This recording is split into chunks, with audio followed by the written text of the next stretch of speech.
Hello दोस्तों, मैं आशीष कुमार अपने YouTube channel Bihar GK tricks में आपका स्वागत करता हूं। आज हम लोग एसपीडी करंट अफेयर्स के अंतर्गत आर्थिक परिदृश्य के सभी वन लाइनर करंट अफेयर्स को इस वीडियो में देखेंगे। तो यदि आप लोगों ने अब तक हमारा चैनल सब्सक्राइब नहीं किया है तो इसे सब्सक्राइब कर लेंगे, साथ ही बेल आइकन को जरूर दबाएंगे। तो आइए बिना देरी किए हुए वीडियो को स्टार्ट करते हैं। तो आज का पहला प्रश्न है, विदेशी मुद्रा भंडार 392 मिलियन डॉलर से बढ़कर कितना हो गया? तो याद रखेंगे, विदेशी मुद्रा भंडार 392 मिलियन डॉलर से बढ़कर 687 बिलियन डॉलर हो गया। कितना हो गया? 687 बिलियन डॉलर। वहीं अगला प्रश्न है, दिसंबर 2025 में थोक महंगाई दर बढ़कर कितनी हो गई है? तो याद रखिएगा, दिसंबर 2025 में जो थोक महंगाई दर है वह 0.83 बढ़ गई है। कितनी हो गई है? 0.83%। अगला प्रश्न है, त्रिपुरा ग्रामीण बैंक ने भारत की पहली solar power ATM van launch किया है।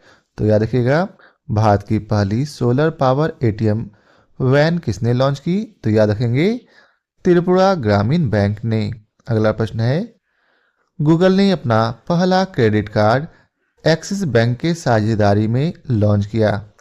तो याद रखेंगे कि गूगल ने अपना पहला क्रेडिट कार्ड किस बैंक के साझेदारी में लॉन्च किया? तो याद रखेंगे, एक्सिस बैंक के।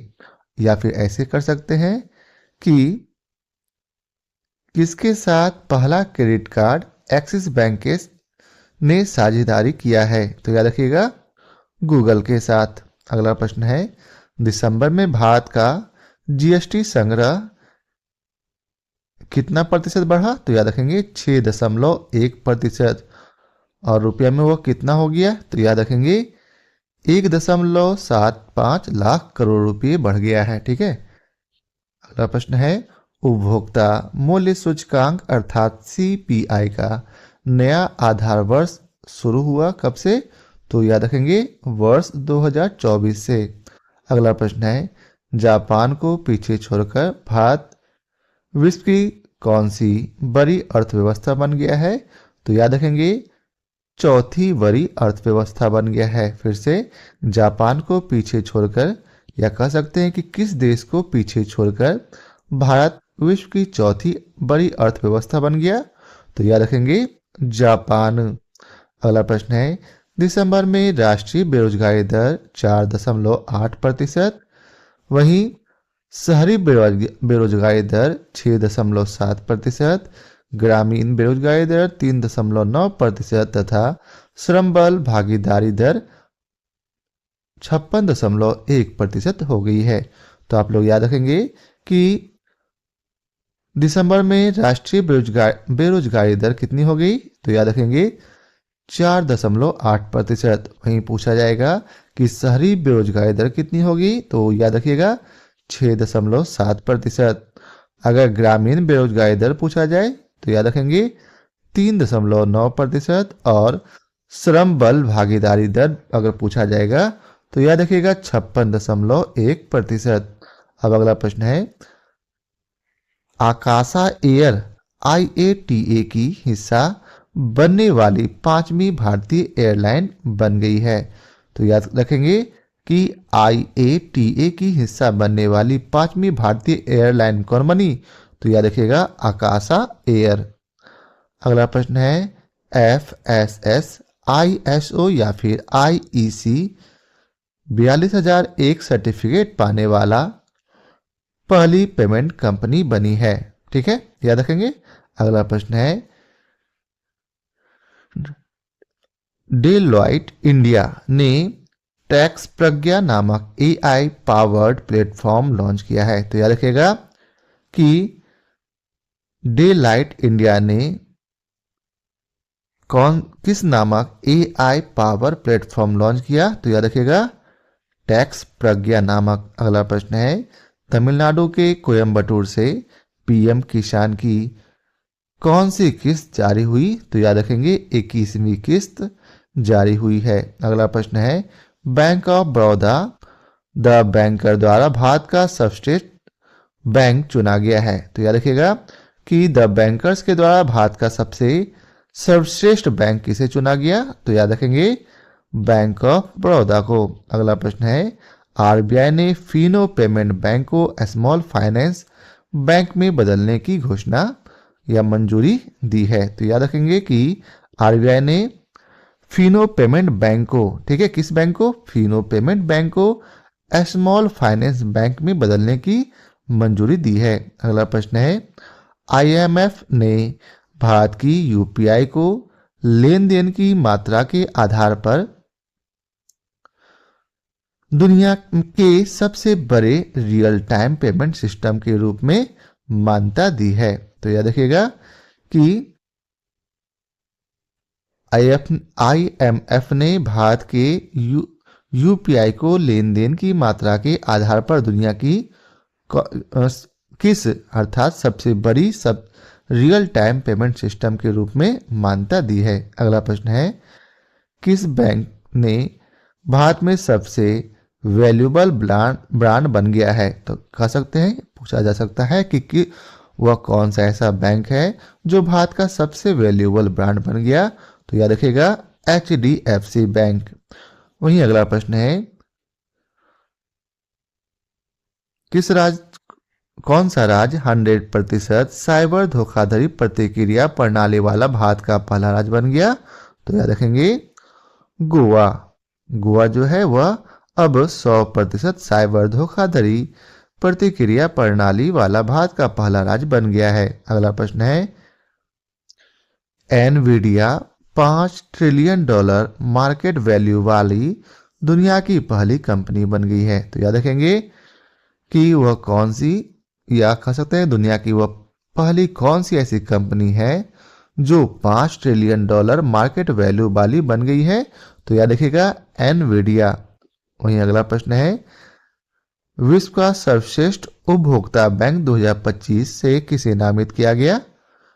तो याद रखेंगे एसबीआई को विश्व का सबसे अर्थात सर्वश्रेष्ठ उपभोक्ता बैंक 2025 के लिए किसे नामित किया गया? तो याद रखेंगे एसबीआई को। वहीं अगला प्रश्न है मिनी रत्न का दर्जा किसे दिया गया है वर्तमान में? तो याद रखिएगा हिंदुस्तान शिपयार्ड लिमिटेड को मिनी रत्न का दर्जा दिया गया है। अगला प्रश्न है तेलंगाना सबसे ज्यादा यूपीआई ट्रांजैक्शन करने वाला राज्य बन गया है। तो याद रखेंगे कि यूपीआई ट्रांजैक्शन करने वाला सबसे ज्यादा कौन सा राज्य यूज करता है? तो याद रखेंगे तेलंगाना। अगला प्रश्न है भारत में महिला कार्यबल की भागीदारी 2023 से 24 में बढ़कर कितनी हो गई? तो याद रखेंगे 42%। कितनी प्रतिशत बढ़ गई? 42% बढ़कर हो गई है। अब अगला प्रश्न है 16वें वित्त आयोग का कार्यकाल कब तक बढ़ाया गया? तो याद रखिएगा 30 नवंबर 2025 तक। अब अगला प्रश्न है डीबीएस बैंक को एशिया का सबसे सुरक्षित बैंक घोषित किया गया है। तो याद रखिएगा एशिया का सबसे सुरक्षित बैंक कौन है, या यह कह सकता है कि किस बैंक को एशिया का सबसे सुरक्षित बैंक घोषित किया गया? तो याद रखिएगा डीबीएस बैंक को। किस बैंक को? डीबीएस बैंक को। अगला प्रश्न है आरबीआई ने भुगतान नियामक बोर्ड की स्थापना की है। तो याद रखेंगे किसने भुगतान नियामक बोर्ड की स्थापना की? तो याद रखेंगे आरबीआई। अगला प्रश्न है केदारनाथ रोपवे का प्रोजेक्ट किसको मिला? तो याद रखिएगा केदारनाथ रोपवे का प्रोजेक्ट जो है वो अडानी ग्रुप को दिया गया है। अगला प्रश्न है भारत ने आभूषण व्यापार को मजबूत करने के लिए जिद्दा जो कि सऊदी अरब में है सऊदी अरब ज्वेलरी प्रदर्शनी की शुरुआत की है। अब अगला प्रश्न है आरबीआई ने किस तिथि को, तो अर्थात याद रखेंगे 13 सितंबर 2025 को महान गायक डॉक्टर भूपेंद्र हजारिका की जन्म शताब्दी के अवसर पर 100 रुपये का स्मारक सिक्का जारी किया है। तो याद रखेंगे कि डॉक्टर भूपेंद्र हजारिका के जो कि एक गायक थे उनकी जन्म शताब्दी के अवसर पर 100 रुपये का स्मारक सिक्का 13 सितंबर 2025 को आरबीआई के द्वारा जारी किया गया है। अब अगला प्रश्न है, यूपीआई से प्रतिदिन ट्रांजैक्शन को बढ़ाकर 10 लाख रुपये कर दिया गया है। अब अगला प्रश्न है, जीएसटी 2.0 के तहत टैक्स स्लैब 5%, 18% और 40% किया गया है। अब अगला प्रश्न है, भारत दुनिया का तीसरा सबसे बड़ा ऑटोमोबाइल बन गया है। ठीक है, ऑटोमोबाइल बाजार बन गया है। तो याद रखेंगे कि दुनिया का तीसरा सबसे बड़ा ऑटोमोबाइल बाजार कौन बन गया? तो याद रखेंगे भारत। वहीं याद रखेंगे कि सबसे बड़ा मछली उत्पादक देश कौन बन गया? तो याद रखेंगे भारत कितने नंबर पर? तो याद रखेंगे दूसरे नंबर पर है। आपको याद रखना है कि भारत सबसे बड़ा मछली उत्पादक देश में कितने नंबर पर है? तो याद रखेंगे 2। वहीं अगला प्रश्न है कि भारत सबसे बड़ा कोयला उपभोक्ता के रूप में किस नंबर पर है? तो याद रखेंगे दूसरे नंबर पर। अब अगला प्रश्न है, मलेशिया ने किस बैंक के नामक दुनिया का पहला एआई संचालित बैंक लॉन्च किया? तो याद रखेंगे राइट बैंक। कौन सा? Right bank. अब अगला प्रश्न है, टेस्ला ने मुंबई के बांद्रा कुर्ला कॉम्प्लेक्स में पहला शोरूम खोला है। तो ये प्रश्न भी इंपॉर्टेंट है कि टेस्ला ने मुंबई में कहाँ पहला शोरूम खोला, या कह सकते हैं कि कहाँ पहला शोरूम खोला? तो याद रखेंगे मुंबई में। और कहाँ? मुंबई के बांद्रा कुर्ला कॉम्प्लेक्स में। तो ये भी आप याद रखिएगा दोनों को। अब अगला प्रश्न है, केंद्र सरकार ने पीएफ खाता धारकों के लिए ऑटो सेटलमेंट सीमा को बढ़ाकर कितना रुपया कर दिया है? तो याद रखिएगा 5 लाख रुपया। अब अगला प्रश्न है, ग्लोबल फाइनेंस मैगजीन के द्वारा एसबीआई को 2025 का विश्व का सबसे सर्वश्रेष्ठ उपभोक्ता बैंक घोषित किया गया है। तो ये तो हम लोग पहले भी पढ़ ली है। अब अगला प्रश्न है, ये काफी इंपॉर्टेंट है बिहार से के लिए, बिहार में होने वाले एग्जामों के लिए, कि नीतीश कुमार के द्वारा कितने यूनिट तक मुफ्त बिजली की घोषणा की गई है? तो याद रखेंगे 25 यूनिट। अब अगला प्रश्न है, टाटा ग्रुप देश का सबसे वैल्यूएबल ब्रांड बन गया है। तो याद रखेंगे कि देश का सबसे वैल्यूएबल ब्रांड कौन सा ग्रुप है? तो याद रखेंगे टाटा ग्रुप। अब अगला प्रश्न है, भारत की पहली पेट फूड यूनिकॉर्न बनी है कौन? तो याद रखेंगे डूल्स। क्या है? डूल्स। अगला प्रश्न है, फ्लिपकार्ट आरबीआई में एनबीएफसी लाइसेंस पाने वाला पहला ई कॉमर्स प्लेटफॉर्म बन गया है।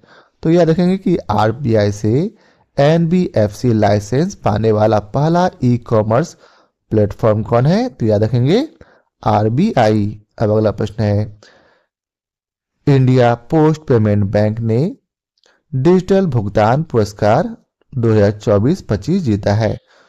तो आपसे यह पूछा जा सकता है कि डिजिटल भुगतान पुरस्कार 2024-25 के लिए कौन सा बैंक जीता है? तो याद रखेंगे इंडिया पोस्ट पेमेंट बैंक ने। वहीं अगला प्रश्न है कि सरकार ने स्टार्टअप के लिए ऋण गारंटी बढ़ाकर कितना कर दिया? तो याद रखेंगे 20 करोड़ रुपये। कितने? 20 करोड़ रुपये। अगला प्रश्न है, भूटान क्रिप्टो भुगतान को पर्यटन में अपनाने वाला पहला देश बन गया है। तो याद रखेंगे कि क्रिप्टो भुगतान को पर्यटन में अपनाने वाला पहला देश कौन बन गया? तो याद रखेंगे भूटान। अगला प्रश्न है, भारत दुनिया का तीसरा सबसे बड़ा वाहन निर्माता बना है। तो याद रखेंगे कि भारत दुनिया का किस नंबर पर सबसे बड़ा वाहन निर्माता है? तो याद रखेंगे तीसरे नंबर का। अगला प्रश्न है, रेजर पे ने turbo UPI plug in launch किया है। तो याद रखेंगे कि टर्बो यूपीआई प्लग इन किसने लॉन्च किया? तो याद रखेंगे रेजर पे ने। अगला प्रश्न है, किस बैंक ने ट्रेन में भारत का पहला एटीएम लगाया है? तो याद रखेंगे बैंक ऑफ महाराष्ट्र ने। किस बैंक ने? बैंक ऑफ महाराष्ट्र ने। अगला प्रश्न है, विश्व का दूसरा सबसे बड़ा चाय निर्यातक देश कौन बन गया? तो याद रखेंगे भारत। भारत जो है विश्व का दूसरा सबसे बड़ा चाय निर्यातक बन गया है। वहीं अगला प्रश्न है कि किस शहर के अरबपतियों का राजधानी कौन सा शहर एशिया के अरबपतियों का राजधानी बन गया? तो याद रखेंगे शंघाई शहर। कौन सा शहर? शंघाई शहर। वहीं अब अगला प्रश्न है कि जसपे 2025 में भारत की पहली यूनिकॉर्न कंपनी बनी है। तो याद रखेंगे कि 2025 में भारत की पहली यूनिकॉर्न कंपनी कौन बनी? तो याद रखिएगा जसपे। अब अगला प्रश्न है जीएसडब्ल्यू स्टील दुनिया की सबसे बड़ी स्टील कंपनी बनी है। तो याद रखेंगे दुनिया की सबसे बड़ी स्टील कंपनी कौन है? तो याद रखेंगे जेएसडब्ल्यू स्टील। वहीं अगला प्रश्न है कि 2000 रुपये से अधिक के यूपीआई लेन देन पर कोई जीएसटी नहीं लगेगा। वहीं अगला प्रश्न है अमेरिका चौथे साल भी भारत का सबसे बड़ा व्यापारिक साझेदार बना रहा। वहीं अगला प्रश्न है कि एसबीआई ने वैकल्पिक बैंकिंग के लिए ग्राहक मित्र तैयार किया है। तो याद रखेंगे कि किस बैंक ने वैकल्पिक बैंकिंग के लिए ग्राहक मित्र तैयार किया? तो याद रखेंगे एसबीआई। अब अगला प्रश्न है किस बैंक ने नई दरों के साथ अमृत वृष्टि एफडी योजना को पुनर्जीवित किया है? तो याद रखेंगे एसबीआई ने। किसने? एसबीआई ने। अगला प्रश्न है केंद्र सरकार ने सांसदों के वेतन और पेंशन में कितनी बढ़ोतरी की? तो याद रखिएगा 24%। कितनी? 24%। वहीं अगला प्रश्न है बैंक ऑफ बड़ौदा ने महिलाओं के लिए क्या लॉन्च किया है? तो याद रखेंगे global women NRE and NRO saving account. वहीं अगला प्रश्न है किसने ब्लू डार्ट के साथ शहरी माल ढुलाई सेवा शुरू की? तो याद रखेगा डीएमआरसी ने।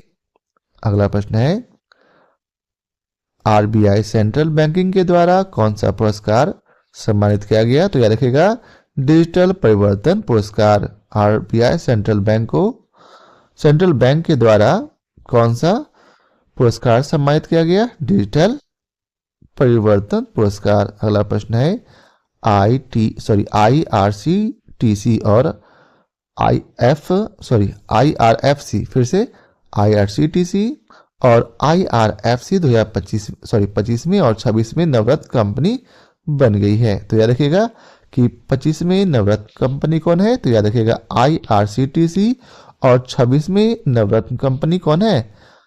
आईआरएफसी। वहीं अगला प्रश्न है बीमटेक ने डिजिटल करेंसी बीम क्वाइन की शुरुआत की है। वहीं अगला प्रश्न है भारत कब तक उच्च आय वाला देश बनेगा? तो याद रखिएगा 2027 तक। कब तक? 2027 तक। अगला प्रश्न है कि भारतीय रिजर्व बैंक ने रबी डाटा ऐप लॉन्च किया है। तो याद रखिएगा आरबीआई डाटा किसने लॉन्च किया? तो नाम में ही छुपा हुआ है भारतीय रिजर्व बैंक अर्थात आरबीआई ने। अगला प्रश्न है एलआईसी ने वन मैन ऑफिस ऑनलाइन सेवा शुरू की है। तो याद रखिएगा वन मैन ऑफिस ऑनलाइन सेवा किसने शुरू की? तो याद रखेंगे एलआईसी ने। अगला प्रश्न है किस बैंक ने अमिताभ बच्चन का डिजिटल अवतार लॉन्च किया है? तो याद रखिएगा आईडीएफसी फर्स्ट बैंक ने। किस बैंक ने? आईडीएफसी फर्स्ट बैंक ने अमिताभ बच्चन का डिजिटल अवतार लॉन्च किया है। वहीं अगला प्रश्न है टाटा एआईए इंश्योरेंस ने शुभ मुहूर्त नामक जीवन बीमा समाधान लॉन्च किया है। अगला प्रश्न है किस बैंक ने वित्तीय समावेशन को बढ़ावा देने के लिए हर घर लखपति और एबीआई पेंट्रॉन्स योजना शुरू की है? तो याद रखिएगा एसबीआई ने। वहीं अगला प्रश्न है मैक्स लाइफ ने नाम बदलकर अब क्या रख लिया? तो याद रखिएगा एक्सेस मैक्स लाइफ इंश्योरेंस। याद रखिएगा क्या नाम है? Axis max life insurance. तो यह था आर्थिक परिदृश्य के यह आखिरी प्रश्न था। आशा करता हूं आप लोगों को हमारी यह वीडियो पसंद आया हो। यदि आप लोगों को हमारी यह वीडियो पसंद आया हो तो लाइक और शेयर जरूर करें। फिर मिलते हैं नए टॉपिक के साथ। तो आज के लिए बहुत बहुत धन्यवाद।